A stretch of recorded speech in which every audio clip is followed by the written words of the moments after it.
I'm Anthony Forrest, the president of Steel Cod, and I'm here with John Beresford, our VP of Sales, ready to discuss all things appliances.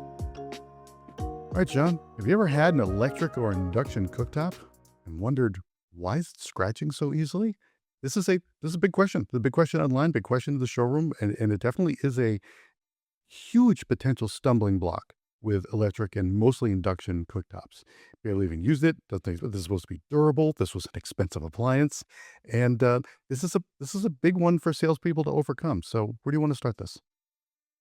Yeah, it's one of those ones that's like, why are these guys bothering talking about this? I'll tell you firsthand. I was like, it's not an easy conversation to have with customers, because it's pretty emotional when it comes to customers, right? Because if you think about it, you spend real money on a cooktop, right? And as soon as it comes in, it's clean, it's beautiful, blah, blah, blah. And then within what? Days, weeks, months, sometimes you start seeing those marks, right? And their immediate gut reaction is, well, this shouldn't be happening. I just spent 2,500 on this thing, right? I shouldn't be scratching. It shouldn't be doing this. Customers call up heated all the time about this. And I've seen so many salespeople just not know how to manage that conversation, right? Because they don't really know what to say. Because what do you hear in the industry? Oh, they're all made by Shop, right? They're all made by the same manufacturer. So Right. like, it doesn't matter, right? But that's not going to be good enough for a customer, especially if they're escalated in any way. So, let's break down kind of what you need to know, right? So first and foremost, a customer is judging that surface based off of what it looks like, right? Not what it's actually engineered to do. Okay. What you need to understand is that this isn't a durability first material at all. It's a heat performance material. Okay. That just happens to live in your kitchen. And those are two very different priorities, right? Cooktops scratch because they're made of glass ceramic. You hear glass cooktops all the time, but they're actually glass ceramic. And that material is engineered to handle extreme temperature changes, swings, right? Heating up fast, cooling down fast, over and over again without cracking. That's the main goal there. What it's not engineered to do is to resist abrasion. Both of those things can't live together, right? You have to make one the priority. So, every time something moves across the surface, whether it's a pan or debris or I don't know, sugar, salt residue, those types of things, you're creating friction. And friction is what's creating those scratches for you. So this isn't a why is it scratching kind of a conversation. It's almost why did you expect it not to scratch? And that's really where we kind of need to reset this whole thing It's a because there's really not a defect. interesting way to phrase it. That it's not indeed a defect. That it's saying, instead of saying why is it scratching, it's saying why. Well, why wouldn't it scratch? I mean, this is the case. So, you know, I had to kind of answer that question of, is this a defect? Yeah, no, I get it because they look at it because they look at the surface and they think to themselves, well, this is glass, but it's supposed to be strong. And, what they actually bought was glass, but it's temperature stable, right? And those are just two different things. Um, so the part that nobody explains, I would argue even at a high level, and I don't think this conversation happens enough to kind of quell all of this, right? There are only a handful of manufacturers in the world that actually produce these glass ceramic surfaces. That part we know, right? And we can think of one off the top of my head. In fact, I mentioned them already, right? And it's just so when people just say, "Oh, I'm just going to buy a better one next time," you're not switching to a completely different, more durable material, right? You're choosing from really the same core surface that's used predominantly across the industry, right? Different brands, different designs, all of those things, but it's the same fundamental material that you're constantly buying into. Now, yes, there are some manufacturers that have tried to address this at least to some level, right? They've made some small adjustments, whether it's through surface coatings or, some slight composition tweaks or just, you know, what I hate that they do is they change the marketing around improved scratch resistance, right? Which is just setting everybody up for failure. But you have to understand these are all incremental changes and they don't solve the core issue ever because the material is still built around heat stability first. So the idea that there's some sort of a scratch proof upgrade or anything like that out there, it doesn't exist. Okay. So you're not choosing between good and bad surfaces like you might be good and bad appliances. You're really choosing between different versions of the exact same limitations because it's not built to really your specifications, your ideal specifications. It has one job to do well, and that's to manage all of those temperature fluctuations without breaking. So you already explained it at the beginning, but let's go a little deeper before we kind of talk about where the scratches come from, is what exactly the surface is. Yeah, and when you think about what this is, right? We talk about it being glass ceramic and what it's designed to do, just expand and contract under heat without fail, right? So you're putting a material through repeated thermal stress, right? We're cooling rapidly, we're heating up rapidly. We have concentrated heat zones, right?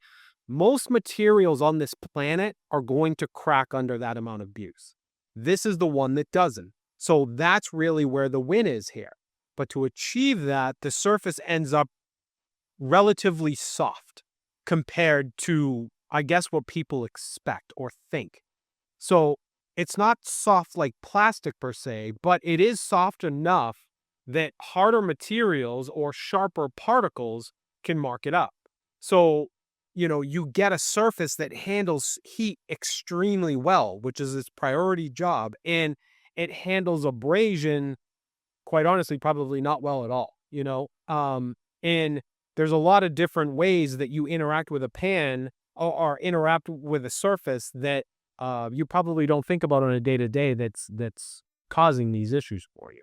All right, let's get into it. What are some the reasons where these scratches coming from?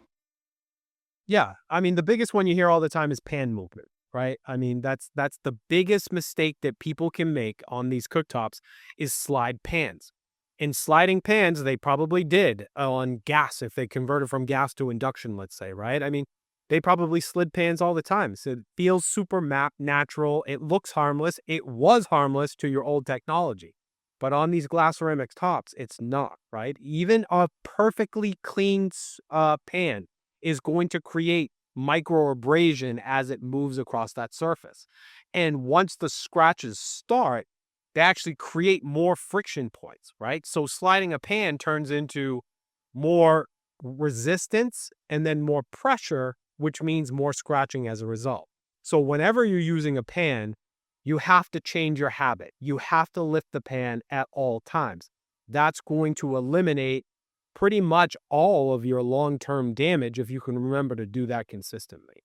But that's not So the only issue. right. This is a great one because this is yeah, kind of the pan, but you kind of forget about what can be left under the pan.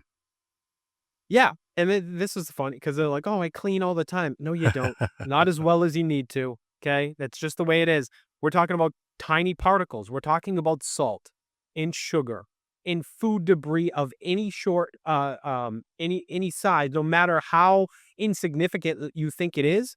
Every one of those things acts like sandpaper in this scenario, right? If you set down a pan on top of any one of those things and move it even slightly, then now you're grinding that particle into this surface that we told you is a little bit softer than maybe what your expectation is, right? And sugar is one of the worst ones because it can actually melt in bond, in harden, and become extremely abrasive as a result.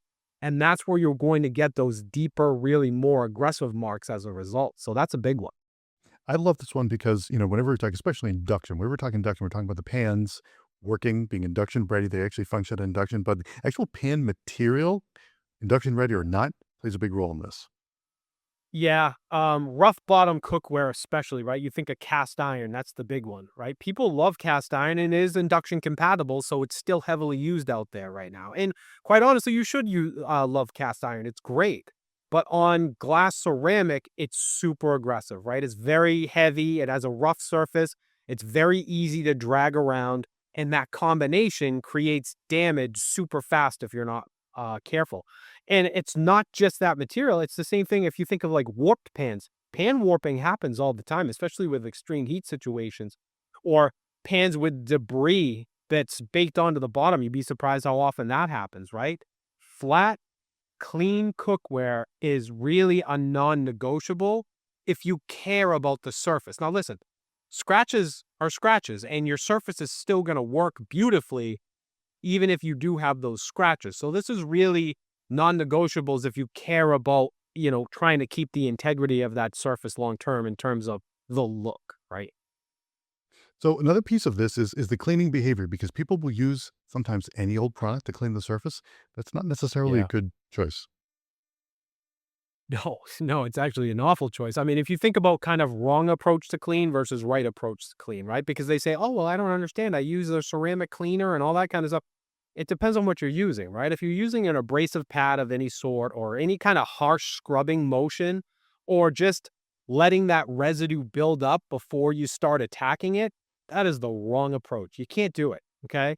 So you have to use proper cooktop cleaner, like we talked about. You have to use a soft, non abrasive pad every single time, and you have to clean it consistently. You can't let buildup harden over the course of time because once that residue hardens, removing it becomes the abrasive part of the process. And now you're scratching the surface while you're trying to clean it. So, yeah, that's a big one. And it's a good one to call out. So why do you feel like this is a big, I mean, there's the cosmetic reasons, of course, but why do you think this is such a big issue for consumers?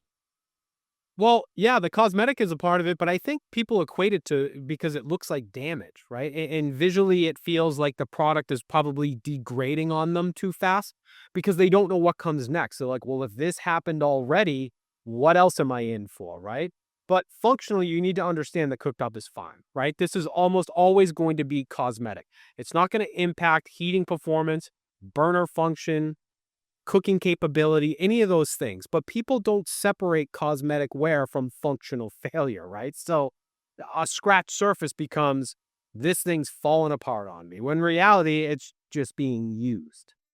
So, John, how should salespeople frame this properly for consumers, especially consumers they took from gas to induction for all the reasons we've talked about many times about the advantages of induction cooking? But here's a moment of hesitation, especially if, like you said, if a cook likes to shovel the pan and that's how they like to cook. Like, okay, well, you got to kind of change that a little bit. How can a salesperson ease a customer into this and set the proper expectations? I think it's kind of just like what we did is where you have to separate those cooktops from the job that they actually do versus the job that you think they're doing for you, right? And that's something simple, right? This surface handles heat extremely well. That's its number one job, but it requires careful use to stay looking clean or scratch free or that type of thing, right? And then you want to give them those tips like you just laid out. Don't slide pans. Keep the surface clean at all times. Understand that light scratching is going to be normal over time and make sure you're always using the right clean cookware and cleaning methods in order to keep it as new as you possibly can. I mean, that's it. You can't oversell it. You shouldn't say, well, one company makes them all, so it doesn't matter. That's not setting proper expectations, right? So, you don't have to go crazy with your explanation, but you do have to set them up for some level of what they're going to be up against because every person when they get it in their home is going to be up against scratches when you're using these because that's not what they're meant to stop from happening. We drop a new episode every day of the week, including weekends. Don't forget to rate and subscribe wherever you listen to podcasts.